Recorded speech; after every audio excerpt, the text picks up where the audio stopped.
अस्सलाम वालेकुम व्यूअर्स।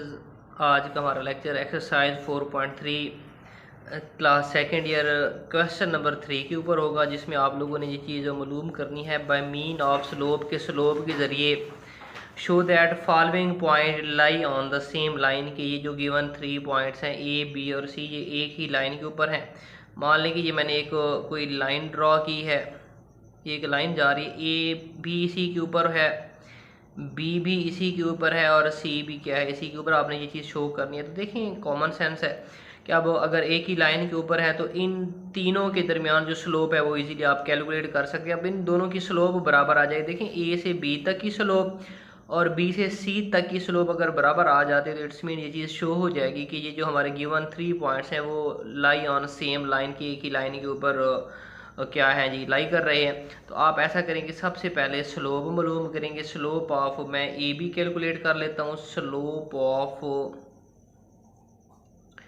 ए B slope मालूम कर लेते हैं। आपको फार्मूला मालूम है, y2 minus y1 divided by x2 minus x1 होता है। तो मैं ए और बी के दरमियान स्लोप फाइंड आउट करना चाहता हूँ।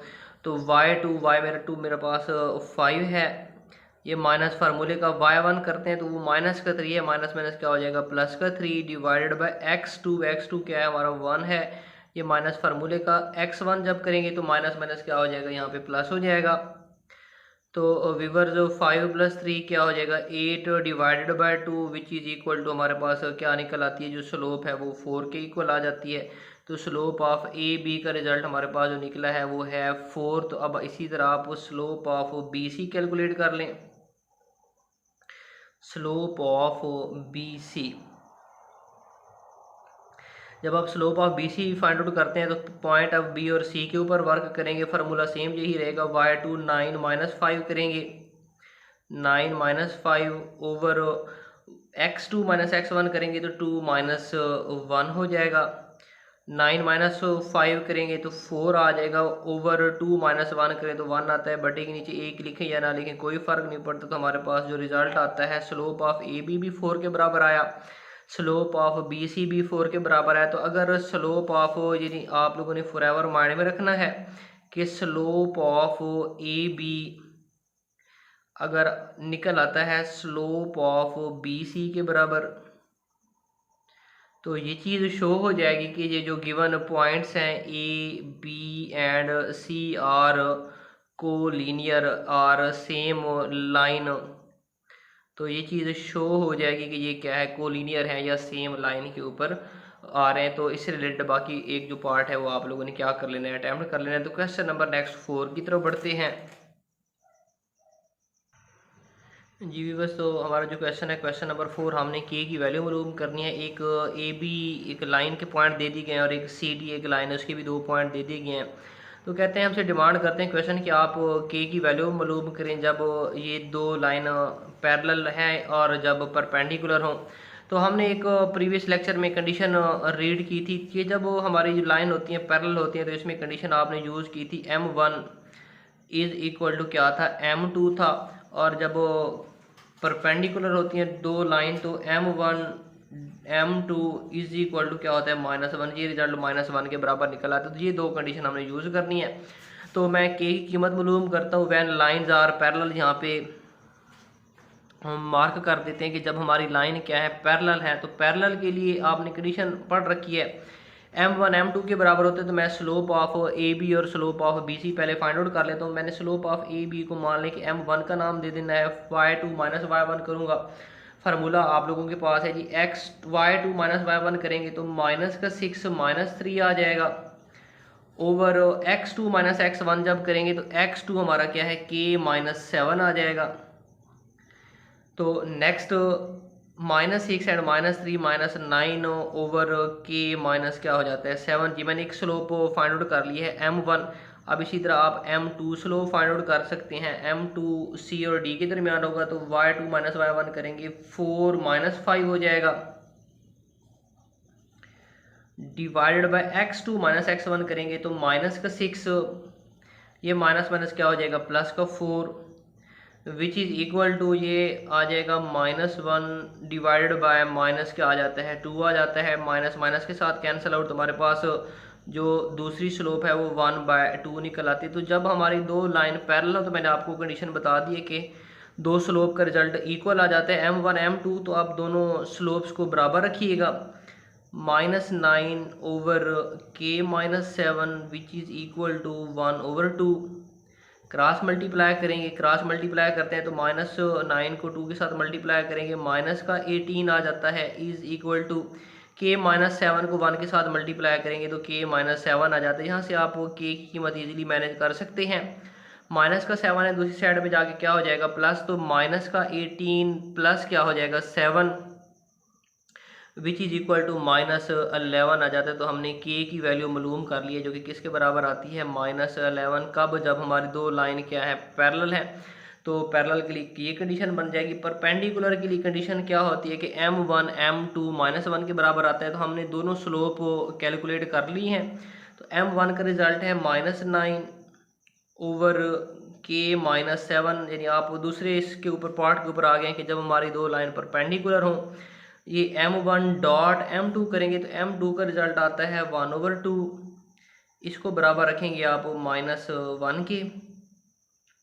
व्यवस्था मैं यहाँ पे इसको मल्टीप्लाई कर देता हूँ। तो या यूँ कह लें कि दो यहाँ पे तकसीम हो रहा है, दूसरी साइड पे जाके मल्टीप्लाई हो जाएगा। तो -9/k-7 इज़ इक्वल टू 2 हो जाएगा। इसके नीचे बटा 1 होता है, क्रॉस मल्टीप्लाई करेंगे तो ये -9 आ जाएगा, इज़ इक्वल टू 2 को k के साथ मल्टीप्लाई करेंगे, 2k -2 को 7 के साथ मल्टीप्लाई करेंगे 14। माइनस का 14 है, इक्वेशन की दूसरी साइड पे आएगा, क्या हो जाएगा +14 इज इक्वल टू 2k। यहाँ से आप प्लस का 14 है, अब माइनस का 9 है, आप इसको प्लस माइनस करेंगे तो हमारे पास जो रिज़ल्ट आएगा ये माइनस का 14। तो ये हमारे पास -2 था तो माइनस माइनस क्या हो जाएगा प्लस, प्लस का है दूसरी साइड पे जाएगा, क्या हो जाएगा माइनस का 14 और -14 -9 करेंगे तो हमारे पास जो रिज़ल्ट आएगा -23। और ये जो 2 मल्टीप्लाई हो रहा है दूसरी साइड पे जाके क्या हो जाएगा डिवाइड। तो ये हमने क्या कर लिया है, k की वैल्यू मालूम कर ली है जब हमारी दो लाइन आपस में क्या थी परपेंडिकुलर थी। तो ये दो हमने एक k की कीमत मालूम की, जब लाइन पैरेलल हो तो k की वैल्यू -11 आ जाती है, और जब दो लाइन एक दूसरे के परपेंडिकुलर हों तो हमारे पास जो k की वैल्यू आती है -23/2 आ जाती है। नेक्स्ट क्वेश्चन की तरफ बढ़ते हैं। तो नेक्स्ट क्वेश्चन हमारे पास क्वेश्चन नंबर 5 है। वो कहता है कि आप ये चीज़ शो करेंगे ये जो गिवन वर्टिस हैं ये क्या है, एक राइट एंगल ट्रायंगल के हैं। तो सबसे पहले आप एक ट्रायंगल यहाँ पे मैनेज करेंगे।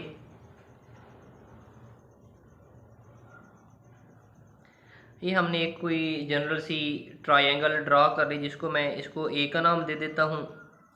ये हमारा बी बन जाएगा और ये हमारा क्या बन जाएगा सी। तो आपने ये चीज़ शो करनी है कि ये क्या है, राइट एंगल ट्रायंगल है। तो राइट एंगल ट्रायंगल के अबाउट आप जानते हैं कि यहाँ पे एक एंगल कितने का होता है 90 का होता है, यानी ये वाली लाइन ए बी कह सकते हैं और ये जो ए सी है एक दूसरे के ऊपर क्या होंगी परपेंडिकुलर होंगी। तो व्यूअर्स हमने परपेंडिकुलर के लिए कंडीशन पढ़ रखी है कि जब भी दो लाइंस का जो स्लोप है वो m1 m2 किसके बराबर निकला है -1 के बराबर निकला है। तो इट्स मीन ये चीज़ शो हो जाएगी कि ये यहाँ पे क्या ये एक 90 का एंगल पाया जा रहा है। तो आप सिंपली क्या काम करेंगे, तीनों पहले स्लोप मालूम कर लेंगे। आप स्लोप ऑफ ए बी निकालेंगे, स्लोप ऑफ बी सी और सी ए, ये तीनों की स्लोप निकालेंगे। तो आप इन तीनों स्लोप में से किसी दो को ज़रब करें, रिजल्ट -1 के बराबर आ जाए। इस मीन की ये चीज़ शो हो जाएगी कि यहाँ पे क्या है राइट एंगल ट्रायंगल है। तो हम 1 बाय 1 जिस तरह पिछले क्वेश्चन में स्लोप फाइंड आउट करते आ रहे हैं, स्लोप ऑफ ए बी, आप ए बी की स्लोप मालूम करेंगे, स्लोप ऑफ बी सी मालूम करते हैं और at the end slope of C A मालूम करेंगे।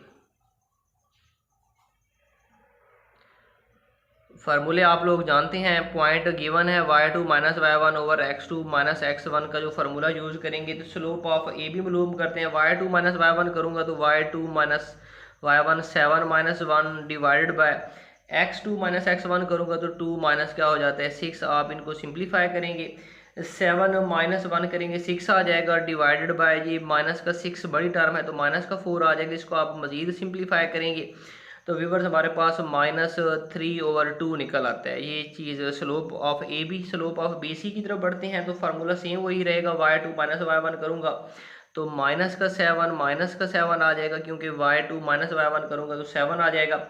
Divided by x2 minus x1 करूँगा तो -6 - 2 हो जाता है। आप जो नॉमिनेटर है उसकी वैल्यूज़ को प्लस माइनस करेंगे तो माइनस का 14/-8 आ जाएगा। माइनस माइनस के साथ कैंसिल आउट हो जाता है। सिंप्लीफाई करेंगे, दो वाला टेबल 14 पे 7 टाइम और 8 पे 4 टाइम जाता है, तो दूसरी जो स्लोप है वो 7/4 कैलकुलेट हो जाती है। स्लोप ऑफ सी ए की बात करते हैं तो स्लोप ऑफ सी ए भी इसी तरह आपने कैलकुलेट करनी है। y2 माइनस y1 करेंगे तो 1 y2 माइनस माइनस क्या हो जाएगा +7 divided by x2 minus x1 करेंगे तो 6 माइनस माइनस क्या हो जाता है प्लस, और यहाँ पे 8/12 आएगा। जिसको मज़ीद सिंप्लीफाई करेंगे तो हमारे पास रिजल्ट आता है 4 वाला टेबल 8 पे 2 टाइम, 12 पे 3 टाइम, तो जो कि आता है 2/3। तो मैंने आप लोगों को कंडीशन एडवांस में बता दी थी कि जब भी दो आप स्लोप को मल्टीप्लाई करें रिजल्ट -1 के बराबर आ जाए, इट्स मीन कि यहाँ पे एक 90 का एंगल मौजूद है, यानी ये दो लाइन एक दूसरे के परपेंडिकुलर है। तो यहाँ से आप अंदाज़ा लगा सकते हैं, एक -3/2 है, एक +2/3 है। तो आप m1 m2 को मल्टीप्लाई करें, रिजल्ट -1 के बराबर आना चाहिए। -3/2 2/3 मल्टीप्लाई करेंगे, रिजल्ट किसके बराबर निकल आता है -1। तो ये चीज़ हमारी शो हो जाएगी कि यहाँ पे क्या है, एक 90 का एंगल मौजूद है, यानी ये चीज़ शो हो जाएगी कि गिवन जो वर्टेक्स थे वो क्या है, एक राइट एंगल ट्रायंगल के बन जाते हैं। तो इसी तरह नेक्स्ट भी आपने जो एक दो क्वेश्चन है वो इससे रिलेटेड है, आप लोगों ने क्या करना है, इसको अटैम्प्ट कर लेना है। नेक्स्ट क्वेश्चन की तरफ बढ़ते हैं। तो हमारा जो नेक्स्ट क्वेश्चन है क्वेश्चन नंबर 8, जिसमें ना दो लाइन के पॉइंट दे दिए गए हैं, ए और बी एक लाइन मिलके बनाएंगे और सी और डी ये दूसरी कोई लाइन है। तो हमसे डिमांड की जा रही है कि आप लोग ये बताएं कि आया कि ये जो लाइन है एक दूसरे के पैरेलल हैं, परपेंडिकुलर हैं या नन, यानी फ़र्ज़ कर लें अगर कोई लाइन पैरेलल है तो बाकी दो कंडीशन नहीं होगी कि यानी एट अ टाइम वो पैरेलल और परपेंडिकुलर नहीं हो सकती, तो या तो पैरेलल होगी या फिर परपेंडिकुलर। जब पैरेलल और परपेंडिकुलर की कंडीशन सेटिस्फाई नहीं होगी तो ऑटोमेटिकली आप नन का ऑप्शन टिक करेंगे कि वो क्या है, नन है, ये ना तो यानी एक दूसरे के पैरेलल है और ना ही क्या है एक दूसरे के परपेंडिकुलर। तो पैरेलल और परपेंडिकुलर के लिए कंडीशन हमने प्रीवियस लेक्चर में भी डिस्कस की थी, इसमें भी डिस्कस कर चुके हैं कि फॉर पैरेलल, मैं यहाँ पे हिंट के तौर पे लिख देता हूँ, फॉर पैरेलल जब दो लाइन पैरेलल है तो हमारी कंडीशन क्या होनी चाहिए, m1 m2 के बराबर होना चाहिए। और जब परपेंडिकुलर होते हैं तो हमने ये कंडीशन पढ़ रखी है कि m1 m2 दो को मल्टीप्लाई करें, रिजल्ट किसके बराबर आना चाहिए, -1 के बराबर आना चाहिए। अगर ये दो कंडीशन सेटिस्फाई नहीं होती तो इट्स मीन कि वो क्या होगा, नन होगा। तो सबसे पहले आप slope of A B calculate करेंगे। स्लोप ऑफ ए बी, जिसको मैं m1 से डिनोट कर देता हूँ। स्लोप ऑफ ए बी आप इजीली कैलकुलेट करके दे सकते हैं। y2 माइनस y1 करेंगे तो y2 हमारा है 4 माइनस माइनस क्या हो जाएगा प्लस, y1 हमारा -2 था, फार्मूले की वजह से माइनस माइनस प्लस हो जाएगा। Divided by x2 minus x1 करेंगे तो x2 क्या है 2 - 1 करेंगे, 2 - 1 विच इज़ इक्वल टू 1। तो 6 + 2 4 + 2 हमारा रिजल्ट आ जाता है 6, बटे के नीचे 1 लिखें या ना लिखें कोई फ़र्क नहीं पड़ता। तो इसी तरह आप स्लोप ऑफ सी डी मालूम करेंगे। मैं इसको m2 से डिनोट कर देता हूँ, स्लोप ऑफ सी डी या डी सी एक ही बात है। तो इसका भी फार्मूला वही है y2 माइनस y1, तो y2 माइनस y1 करूँगा तो 2 - 1 हो जाता है। Divided by x2 minus x1 करूँगा तो x2 क्या है -8 - 4 हो जाएगा, विच इज़ इक्वल टू 1/- क्या हो जाता है 12 हो जाता है। तो अब ये चीज़ स्लोप ऑफ ए बी और स्लोप ऑफ सी डी निकाल ली है हम। तो यहाँ से व्यूअर्स आप अंदाज़ा लगा सकते हैं कि हमारा जो m1 है वो m2 के बराबर नहीं है, यानी आपने लिख देना है कि m1 या slope of A B is not equal to m2। तो ये चीज़ शो हो गई कि ये क्या है पैरेलल नहीं है, तो नॉट पैरेलल, ये जो गिवन पॉइंट से ये पैरेलल भी नहीं है। दूसरा, अगर इन दो को मल्टीप्लाई करें यानी 6 और इसको मल्टीप्लाई करवाएं 1/-12 के साथ, तो which is not equal to -1, ये -1 के बराबर भी नहीं आता। तो इट्स मीन ये दो पॉइंट्स या ये जो दो लाइन थी नॉट परपेंडिकुलर भी नहीं बनती।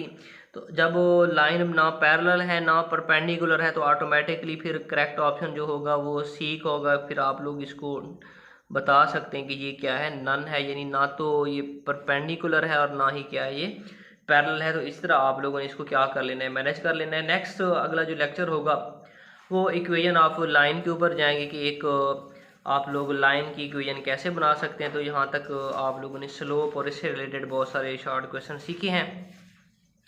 तो बाकी इंशाल्लाह नेक्स्ट अगले लेक्चर में हम डिस्कस करेंगे कि इक्वेशन ऑफ लाइन किस तरह बनाई जाती है। तो आप हमारे वीडियोस के साथ लेक्चर के साथ टच रहें। नेक्स्ट इंशाल्लाह कल इक्वेशन ऑफ लाइन के ऊपर बात होगी। अल्लाह हाफिज़।